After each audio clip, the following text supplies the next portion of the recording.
Isang magandang umaga mga kataktika. At ngayong araw na to, tayo ay mag-harvest ng ating tanim na kangkong at talbos ng kamote na nakatanim sa sako. Mga kataktika, tama ang narinig nyo. Nakatanim sa sako ang ating talbos ng kamote at kangkong. Kaya't kung wala ka mang lupang matataniman, walang sapat na spasyo, po pwedeng isabit-sabit yan mga kataktika. So ito yung ating tanim na kangkong na nasa sako mga kataktika. At ito naman yung talbos ng kamote na nakatanim din sa sako. Kaya't kung wala kang sapat na spasyo mga kataktika at gusto makakain ng sariwang gulay, ayan, subukan nyo rin ang magtanim sa sako. Harvest na tayo ng ating tanim na kangkong. Etong ating kangkong mga kataktika, tayo magluluto ng tokwat baboy with kangkong. So harvest tayo. So mga kataktika, ang advantage nito, kung kinakailangan ng gulay, nasa ating bakuran lang. Lalo pa ngayon maulan. Alam natin, mahal ang gulay sa palengke. Mahal na at minsan, lanta pa ang iyong nabibili. So walit etong ating hina-harvest mga kataktika, kita nyo naman fresh na kangkong mga kataktika. Dito masasabi natin kapag gusto, may paraan. Gusto ng sariwang gulay, pwede yan sa sako mga kataktika. O heto yung harvest natin na kangkong mga kataktika. At i-ready na natin ang ating recipe for today. So ito yung ating tokwa. O mga kataktika, medyo slice lang natin yan, pampirito. Yan, and then ito naman yung ating panahog. Yan, yung ating pork.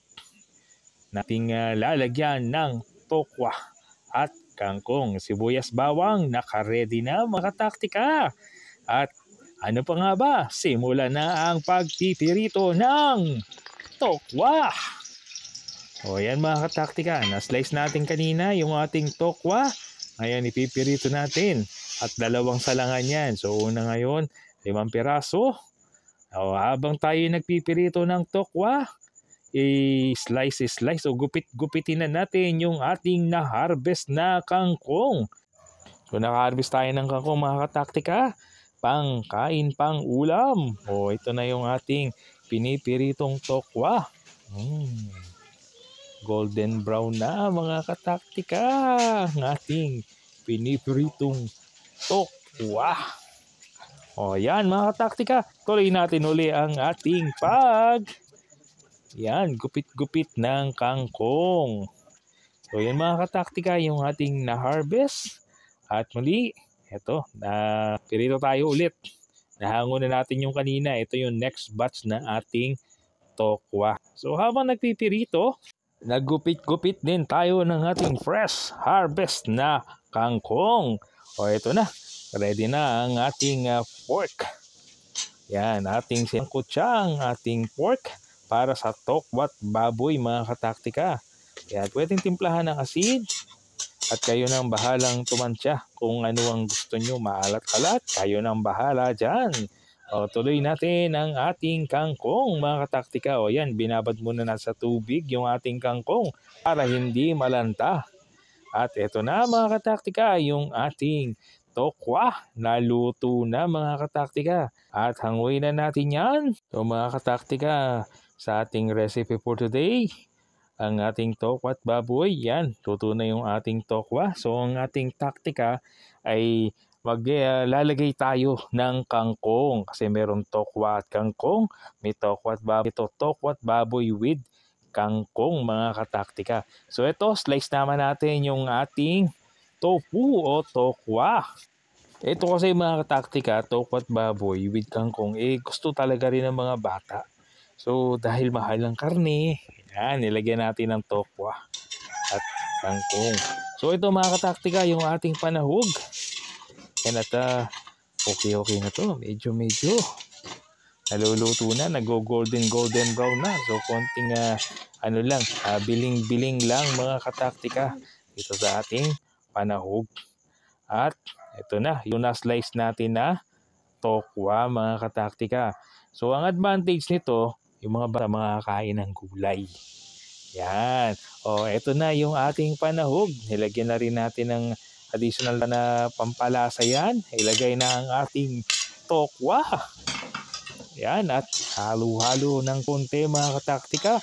Kayo nang bahalang tumimpla, timplahan ayon sa inyong panlasa dahil ang inyong panlasa ang magsasabing sakto na, masarap na. Yan. O, ito mga kataktika, ready na para halo na natin, itambog na o ilagay na yung ating fresh harvest na kangkong mula sa ating bakuran. Nakatanim sa sakong kangkong. Ngayon, sangkap na ang tokwat baboy with kangkong. O yan mga kataktika, lang to, hapkok lang. Dahil hindi na masarap sa gulay ang overcook. Masarap dyan, crunchy. At isa pa, yung nutrients ay hindi nawawala kapag hapkok lang ang gulay.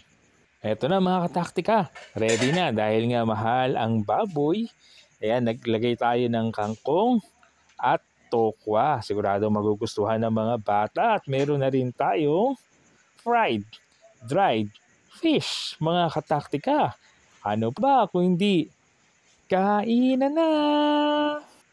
Sana inyong naibigan ang ating simpleng ulam mula sa ating bakuran. Pinaghandaan, pinaghirapan. Ito naman mga kataktika, yung ulo ng isda, ulo ng bisugo, piniritong isda. Hindi natin itatapon dahil yan ay malasa. Balikan natin yung ating taniman at tayo'y manguha naman ng talbos ng kamote. O, di ba? May kangkong kanina, may talbos ngayon. Pero para yan, nakatanim sa sako mga kataktika.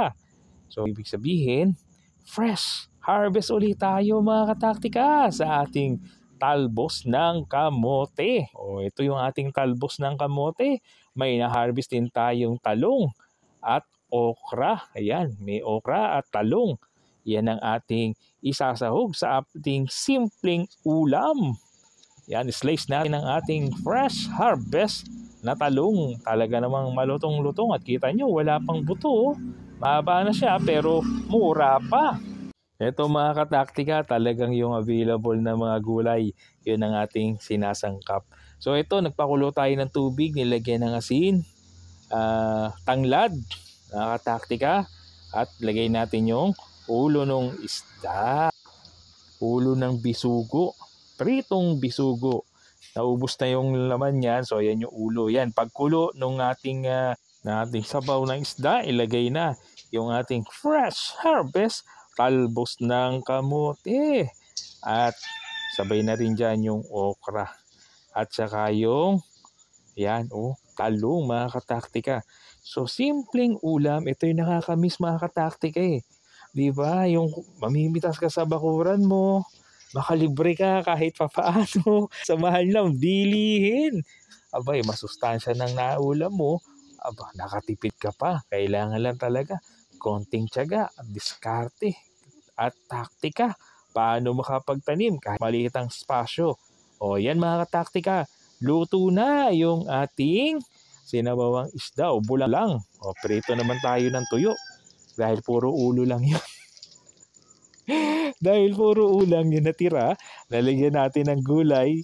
Yan, talbos ng kamote. So, ito naman, prito tayo ng tuyo. Pangdagdag lang mga kataktika. Sarap kaya nung meron kang gulay-gulay, tapos meron kang dried fish na pinito.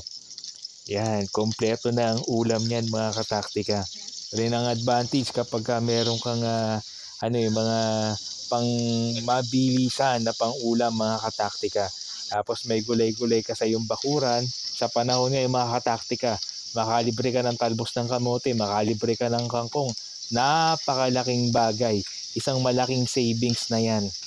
Dahil pag lahat bibilhin natin, naku, mahal din mga kataktika. Kaya makatipid-tipid tayo. Ito mga kataktika, luto na. Bango ng ating tuyo na flying fish, dried flying fish yan mga kataktika. At yan, ready na ang ating prito. At eto na ang ating ulam for today. Ang sinabawang ulo ng bisugo, nilagyan ng talbos ng kamote, okra, talong, fried dried fish at rice. Ready na! Kainan na! Don't forget to like, share, and subscribe!